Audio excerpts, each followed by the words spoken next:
Now, a 5-year-old boy has successfully received a kidney transplant after his family spent years trying to find the perfect match. Yeah, Ethan Wilson was born with a rare prune belly syndrome, which affects just 1 in 40,000 babies, and endured chronic kidney disease.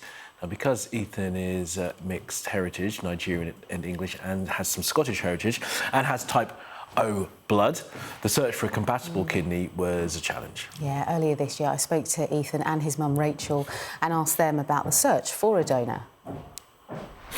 Ethan's had to start dialysis. His kidneys were failing since birth, but now's come the time where he's on dialysis every night for 12 hours. We do it at home. And he's been on the waiting list for a deceased donor for 2 years. And I guess all the while we're appealing to see whether there's a living donor as well, because that's another option. All of us and our family and friends came forward, and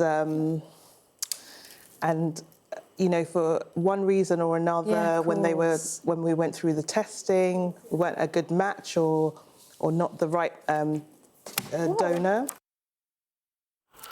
Ethan was so well behaved in that big chair, I remember that.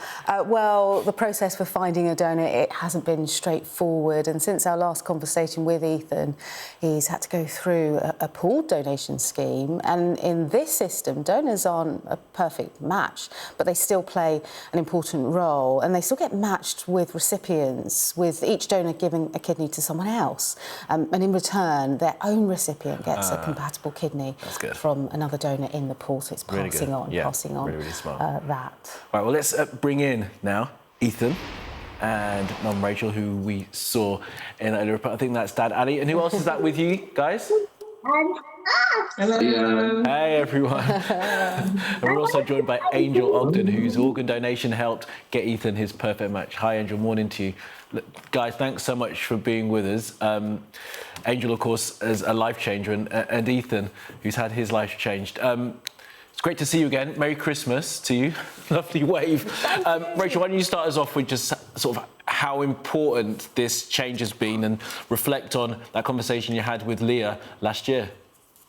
Yeah, as I said to Leah, it's been such a long time that we've been looking for the kidney for Ethan on the deceased list, and it was just such an amazing miracle when we heard that Angel was one of the prospective donors and came to pass. Really, it was just such a beautiful journey, and it's enabled Ethan to do the things he wants to do in his daily life, go to school, play with his friends, and just have a bright future. It's so brilliant, Rachel, to see you all looking so well. And hasn't Ethan grown? My goodness. Just talk us through the process after you left us. What happened next? After and when Angel came forward. Yes, so so she had a lot of testing, and then we were kind of kept up to date by the coordinator. But it takes maybe six months, I suppose, which in the grand scheme of things was quick, really. We got told it was going into the computer to match, to do the swap. The matching, there's like a meeting once every 3 months, and they match all the pairs. So it kind of sounded quite daunting, that process. But then the next day they just said, we found you a match. I think you can do it normally up to 8 times. So that was amazing. We were matched the first time. And then it was quite a whirlwind after that. It all happened quite quickly because that was the end of July. And then by mid-August, we had the date, which was the 3rd of September. And it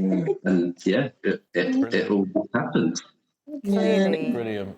Life-changing. And I tell you, it's no easy feat to keep 2 kids contained in live TV. I've got the one and I know how hard it is. So you guys are doing brilliant. We're going to bring Angel in for a minute now, so just stay with us. And Angel, we've been talking about you, but why don't you tell us how you got involved in this sort of life-changing moment for this family?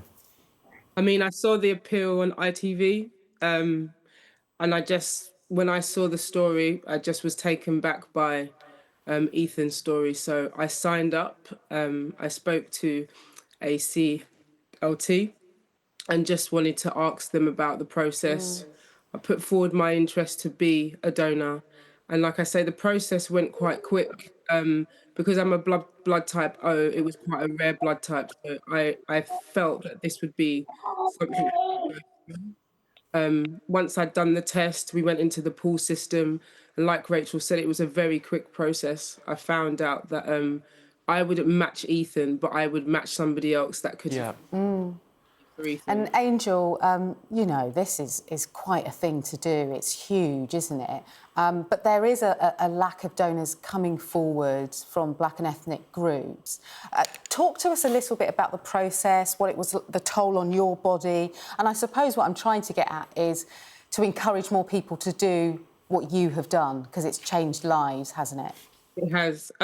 Again, it's the medical science is so advanced. I mean, the testing system for me was is really intense, but it was really done to the fine tune. So they really look after you, the hospital. But like I said, the medical science is so advanced. I had a keyhole with a robotic operation. My healing process has been so fast.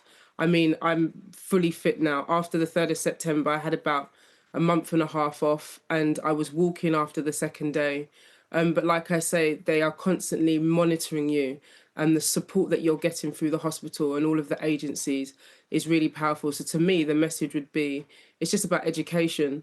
We're so advanced now. The operation process is so different, and like the healing process is such a quick process. So I could vouch for the fact that my body feels amazing, and I feel like I've not even had an operation. That's incredible. We're looking at the split screen of the kids messing around while you're talking, Angel. It's a beautiful thing that we're seeing here. It's very funny. But Angel, I want to ask you one more question, because, I mean, what you have done is you have changed your life by giving up part of your body. That is an incredible thing to have done. It's a blessing that you've given to that family. I wonder what your family said to you when you said, I'm about to go and do this. Well, my family were skeptical. They were concerned, naturally. But like I said to my family, if it was me and I was a child and none of my family members could donate to me, and we were then reaching out to the wider community, we would hope that somebody would do what I've done. So it's just, they were more in the space of, we're concerned of your safety. But I thought, okay, well, if I was a child and it was me and you needed it, you would probably want the same response. So hopefully my twin sister might be going ahead to do it as well. So Wow. Amazing. That is so amazing. Rachel, to you, I mean, you're basically handling two little rascals there, and that's a wonderful thing to say, Who is the little isn't one it? on your knee, Rachel? Because we know, Ethan, who have you got on your knee, Rachel? Who have I got? Who's on your... Sorry. Yeah, who's Ethan's sibling? Oh, Theo. Theo. Hello, Theo. Hello, Theo. One. Hello, Theo. He was tucked away in a carrier when we last came up to see you. Ah, I see. You do well, mate. Hello. Hello. Hello, Theo. I mean, you've heard the Angel story, and of course you know how giving that has been. And you've talked to us about the change it's made in your life now, but just talk to us about your thoughts now for the future, I guess, and sort of where you go from here now that this chapter is hopefully going to be closing and you're moving forward. Ethan's just on his recovery journey, really, and I hope it's just going to be for us like some sense of normality. And I think just the feeling of gratefulness for someone who's done something so selfless and who's now also a part of our story. And you know, the kids have now an honorary aunt, and they got on so well. You know, when they met in person, it was just such a beautiful day. And so I think just for Ethan and all of us to kind of get back to just normal family routines. And we're gonna finally get to go abroad with him and go on holiday abroad. So Ethan hasn't flown or been abroad yet. So we're gonna give that a go hopefully in the new year. OK, guys, it's an amazing story. Thank you for sharing it with us here this morning.